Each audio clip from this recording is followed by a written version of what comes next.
On est à Saint-Étienne le 29 juin 2023, pendant que la France brûle, après la mort de Naël. Souvenez-vous, ce jeune éphèbe, ce petit espoir de la France qui est parti trop tôt, ce petit ange, même selon Mbappé, qui a été abattu tel un chien cupide par un flic à Nanterre. Et là, on a l'histoire qui ressort d'un étudiant qui s'est fait poignardouiller, oui, avec un gros couteau, pas une fois, pas deux fois, pas trois fois, mais quatre fois. Il a eu le poumon perforé. Et tout cela s'est passé dans un coin de rue. Oui, un coin de rue sordide, pendant les événements. Et pourquoi? Parce qu'il était blanc apparemment. Des filles voilées l'ont traité de sale blanc, de sale français, avant que Karim Hamada, 23 ans, déjà avec un CV judiciaire long comme le bras, ne sorte son couteau et fasse ce qu'il a fait, c'est-à-dire porter 4 coups de couteau à cet étudiant. Ah oui. Donc, Karim Hamada, 23 ans, s'est pris 6 ans de tôle ferme. Oui, oui, oui. L'histoire, là, refait surface. Et c'est pas n'importe où, c'est sur F de souche qu'on a l'information qui ressort, puisqu'un article a été diffusé et on va le regarder avec grand plaisir, on va même le lire, hein, puisque c'est quand même intéressant de voir que, eh bien, il y a des histoires qui ont été passées sous silence. Oh, tu me diras, pendant ces événements, il s'est passé tellement de choses, hein, tellement de choses cramettes, tellement de blessés, tellement de politiques qui pleurnichaient que on peut se dire que c'est normal, mais bon, quand même. En tout cas, bienvenue dans le monde merveilleux où les émeutes pour la justice sociale, puisque c'était présenté comme ça, virent au lynchage lui aussi social, mais surtout racial, et surtout où les médias, eux, jouent les autruches et ne disent mot, mais qui ne dit mot consent. Donc on se fait une petite introduction et puis on va s'intéresser à ça. Le club de l'actu, c'est sur Actu. Regarde les vidéos, tout devient plus fou. De ton avis et comment c'est cool. Chaque like, chaque abon, t'es pas seul dans la foule. Bon, alors revenons à cette nuit somme toute fatale, hein, de juin 2023. On a les émeutes pour Naël, c'est le chaos. On a partout en France, dans les quartiers, des voitures qui brûlent, des flics caillassés et des quartiers qui commencent à ressembler de plus en plus à Beyrouth après un bombardement. Donc dans ce décor, on a notre étudiant qui est un kidam lambda, qui se fait alpaguer par des fils voilés, oui, oui, voilés. On le dit, et alors, qui lui balance des insultes racistes. Tiens, sale blanc, sale français. Franchement, il devait pas être dans le décor, hein. Peut-être que c'était le petit Blanco au milieu d'une foule bigarrée qui était là pour faire du vilain, pour, je ne sais pas, attaquer des boutiques, remplir le caddie, je ne sais trop. En tout cas, pas de quartier pour lui, pas de nuance, hein. Et comme je vous le disais, on a un gars qui est surgi, donc en soutien de ces femmes. Donc un mec qui se nomme Karim Hamada, 23 ans, un gars qui est un habitué des tribunaux et qui lui plante, je vous l'ai dit, 4 fois un couteau dans le corps, le laissant s'effondrer tel une chiffre-molle avec un poumon perforé. L'article nous précise qu'Hamada reconnaît les faits, mais nie toute intention raciste ou meurtrière. Oui, c'est vrai que quand on porte des coups de couteau à 4 reprises, ce n'est pas avec des intentions meurtrières, cela va sans dire. Donc si on peut avoir des doutes sur cette partie de ses propos, on peut également avoir des doutes sur ses intentions qui ne seraient pas bien racistes, bien sûr. Donc il a fait ça simplement, vous l'imaginez bien, comme un simple geste spontané. Il est sorti de chez lui ce matin, il est passé par la cuisine, tiens, je vais prendre un couteau pour couper un bout de pomme pendant le voyage. Ou une pomme, j'aime bien éplucher ma petite pomme. Peut-être, donc c'était un geste spontané. Un petit peu comme on écrase une mouche. En tout cas, le tribunal, semble-t-il, n'a pas gobé l'excuse puisqu'il s'est pris 6 ans ferme, point barre. Mais 6 ans ferme, moi je trouve que c'est un petit peu léger, puisque cette émeute, c'était un feu de paille de 2023, déclenché par la mort de Noël. Un gars que certains appellent un gamin, moi j'appelle ça un Golgoth, parce que si vous avez vu la bête, il était loin de la première photo qu'on nous a montrée. Hein.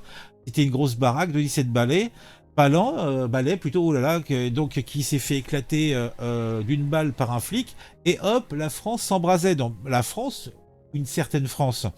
On a vu des villes foncièrement, entièrement en guerre, des bus incendiés, des flics en PLS, des discours sur le racisme systémique, hein, le fameux racisme systémique. Mais là, quand on regarde un petit peu plus, on a un blanc cible d'insultes racistes, poignardé par un rebeu en pleine émeute. Ça cadrait pas avec le récit. Hein. Donc, on est carrément dans un épisode de Black Mirror, version banlieue française, tu vois, où la victime eh bien, change de camp.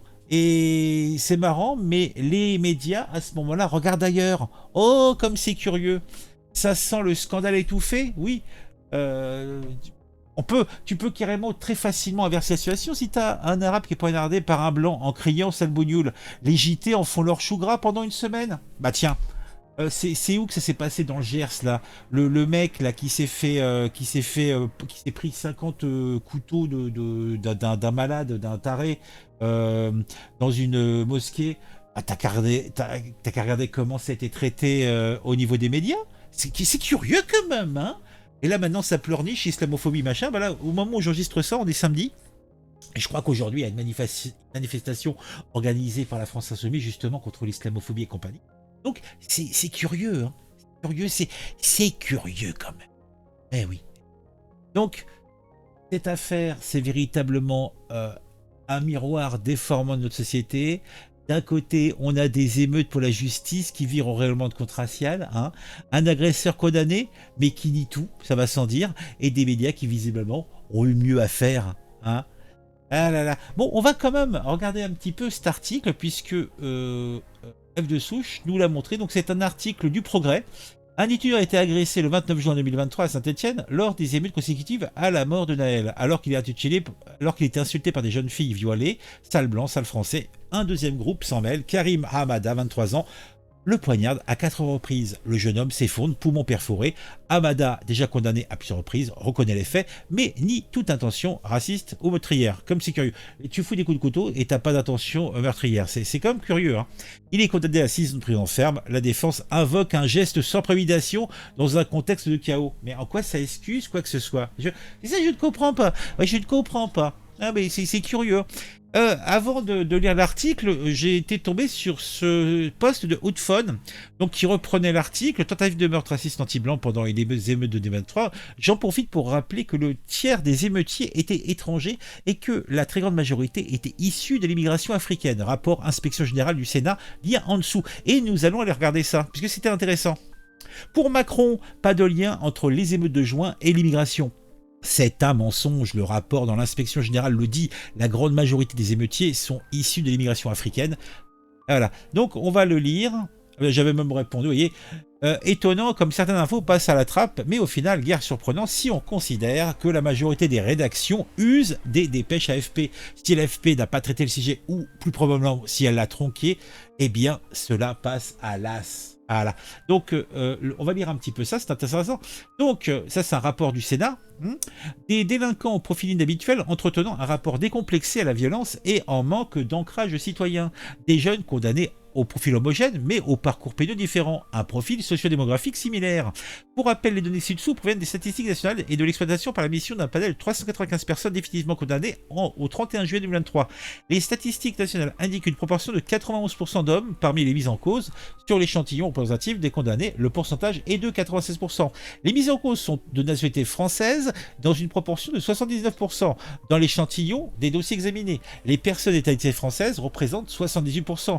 Les autres condamnés étant majoritairement la nationalité de pays de Maghreb, d'Afrique subsaharienne et d'Europe.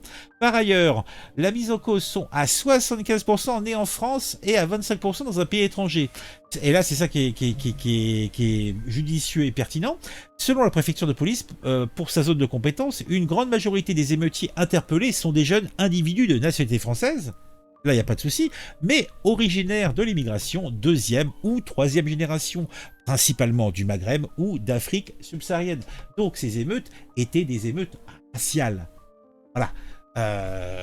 C'est semble-t-il la conclusion du rapport, mais pas la conclusion de Macron, ainsi que des politiques qui nous soufflent dans les bronches, bien sûr. Donc revenons sur cet article et on va le lire avec grand plaisir.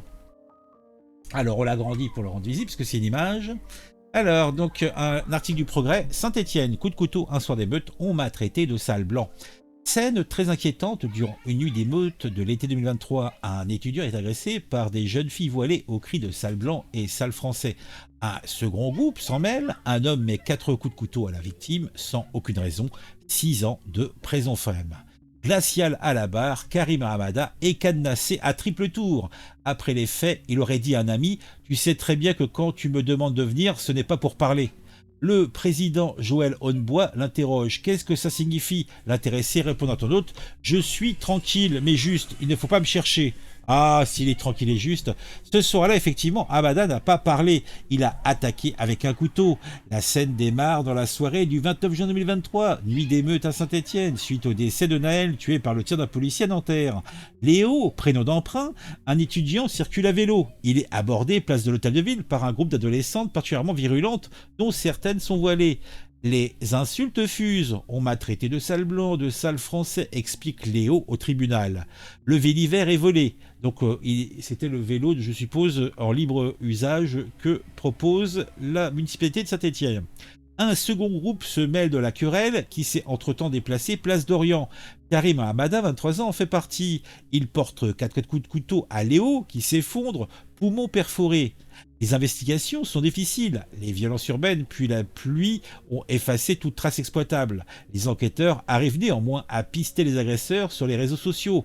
Hamada dénoncé et interpellé presque 1 an plus tard. Il reconnaît immédiatement les faits et est placé en détention provisoire. Au procès, le prévenu fait preuve d'une grande froideur. Je vois la copine d'un ami se faire pousser, j'étais juste derrière Léo, j'avais le couteau sur moi sans faire exprès. Ah, il avait le couteau sur lui sans faire exprès. Ah, c'est quand même curieux, hein. Moi, je sais pas, de ma vie, j'ai jamais eu un couteau sans faire exprès sur moi. Hein, ça m'est arrivé même des fois de prendre un article dans un Monoprix et de le garder à la main et de sortir. Hein, et de me retrouver tout bêta avec l'article que manifestement j'avais volé sans faire attention. Voilà. Un couteau, c'est quand même autre chose quand même. Et puis, il a porté 4 coups de couteau sans faire exprès. C'est curieux quand même. Moi, je suis toujours épaté. Hein. Ah mon Dieu. Ces gars-là, ils plus que de réflexes. Ils ont pas de conscience, je sais pas. Le juge le coupe. Déjà, monsieur, sans faire exprès, ça ne va pas. L'homme reprend. J'avais le couteau dans la main, je voulais poignarder. Alors pourquoi il avait le couteau à la main? Pourquoi il se baladait dans la rue comme ça? Donc il avait une intention. Je l'ai poignardé, mais je n'ai pas voulu le tuer. Bah oui, c'est vrai que on a une telle maîtrise de ce qu'on fait quand on a un objet contendant ou pointant ou coupant. Il est chirurgien, il sait ce qu'il fait. Le président insiste. On a besoin de comprendre pourquoi vous portez 4 coups de couteau à un homme qui ne vous a rien fait. Silence prolongé du prévenu, qui finit par lâcher. J'ai mal réagi. Mais réagi à quoi? Ah oui, il faut. C'est pas en prison, il faut le mettre. C'est dans un HP de psychiatrique et jeter la clé. Et si il est un danger pour la société, il faut s'en débarrasser définitivement. Hein, il fut un temps où on se serait contenté de liquider. Mais on n'est plus... l'âge des Lumières est passé par là. Hein, certains diraient que c'est une faute de la société, mais bon, qu'importe. Hein, on n'en est pas là. Pendant les mois qui ont suivi les faits, Hamada s'est tu, laissant même un ami se faire emprisonner à sa place. En plus, on voit que le monsieur a une grande morale. Je voulais me rendre, mais je n'ai pas pu car je venais de sortir de 18 mois de prison. J'ai préféré que les Condés et les policiers de la rédaction viennent me chercher. Et puis j'ai travaillé pour aider ma mère. Oh, c'est un fils modèle. Ah, les voisins vous le diront. Oh, il aide les mamies de la communauté à monter leurs affaires. Mais oui. Et c'est le premier à prêter 1 euro pour que un petit puisse acheter un bonbon. Oh, on les connaît, hein. C'est presque un grand frère. Hein. Le jeune homme a 4 mentions au casier, avec des condamnations à Marseille, Niort, Roanne, Saint-Étienne. En plus, c'est un globe-trotteur. Eh oui. Comment qualifieriez-vous votre parcours judiciaire, demande le président. Je dirais des erreurs. Ah oui, oui. Hein. Partie civile pour Léo, maître Marine Chazot met en exergue la brutalité de ce qu'il a vécu. Des insultes potentiellement racistes, un vol de vélo, des coups de couteau. Le prévenu est incapable de dire pourquoi il a porté 4 coups. La procureure demande 8 ans. Le dossier a été requalifié de tentative de meurtre en violence avec arme parce que l'intention homicide n'a pas été retenu. Oui, s'il avait mouru, hein, il aurait retenu l'intention d'homicide. Bah, je ne sais pas comment on peut ne pas considérer qu'il y a tentative d'homicide quand il y a usage d'une arme. C'est pas genre je peux envisager qu'il y a une bagarre, un mauvais coup, le mec est bousculé pour une raison ou pour une autre, il tombe, il s'éclate sur le bitume, et puis c'est la mort. Là, je comprends que on note le fait qu'il n'y avait pas d'intention de zigouiller. Mais là, en quoi on peut... moi, la justice me laisse pantois parfois, mais bon. Donc, la procureure demandait 8 ans. Donc, le positionnement du prévenu est inquiétant. Il déclare avoir agi par réflexe et est parti tranquillement après. Donc, le mec n'a aucune conscience. Hein, c'est un psychopathe. En défense, maître Mariem Kadri lève toute ambiguïté. Il n'y a pas de caractère raciste dans son geste. Ce sont les jeunes filles qui lancent les invectives.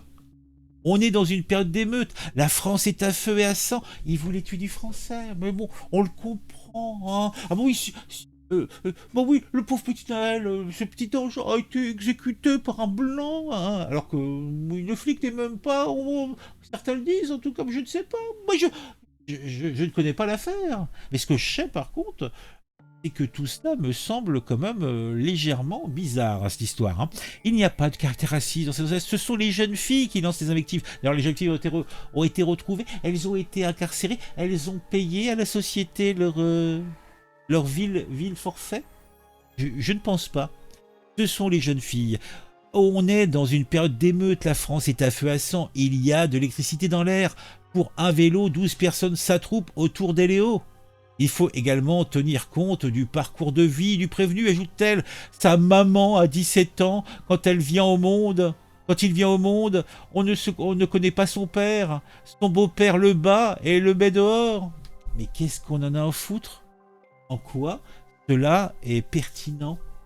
Léo, en tout cas le nom d'emprunt, lui aussi, il a un papa, il a une maman, il a peut-être même une petite copine, il était mort. Et puis, il y a peut-être eu des conséquences, juste donc pour sa santé, il s'en est peut-être pas tiré sans séquelles. Donc, on ne connaît pas son père, son beau-père le bat et le met dehors. Il a été happé par la rue à Mayotte. Donc, il nous vient de Mayotte. Mayotte, tiens, il nous vient de Mayotte. Ah, d'accord. Karim Adada. Donc, un Mahorais. Ou peut-être qu'il est venu des Comores toutes proches, je ne sais pas, moi. À 12 ans, il boit 2 bouteilles de whisky par jour. Oh, il boit 2 bouteilles de whisky par jour. À 12 ans. Ah ouais. Non mais je pense que là c'est plus de l'ordre du psychiatrique. Hein. Pour ces violences avec armes, le tribunal condamne Karim Hamada à 7 ans de prison, dont 1 avec sursis. Il est maintenant en détention pendant sa déposition. Léo a expliqué s'être vu mourir ce soir-là. Quand le groupe a vu que j'avais pris des coups de couteau, j'ai entendu « c'est bien fait » et ils sont tous partis. Ah, c'est bien fait. Ah, ça fait plaisir.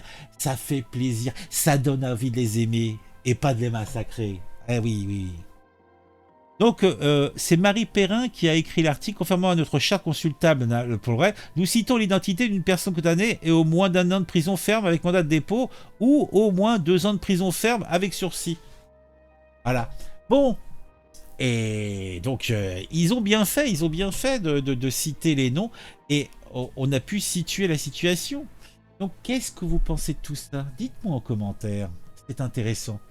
Moi, je suis outré, consterné, affligé, vous me connaissez. Hein. J'ai l'indignation facile. N'hésitez pas à mettre le j'aime de l'amour, à mettre le commentaire du plaisir, et si ce n'est pas encore le cas, abonnez-vous.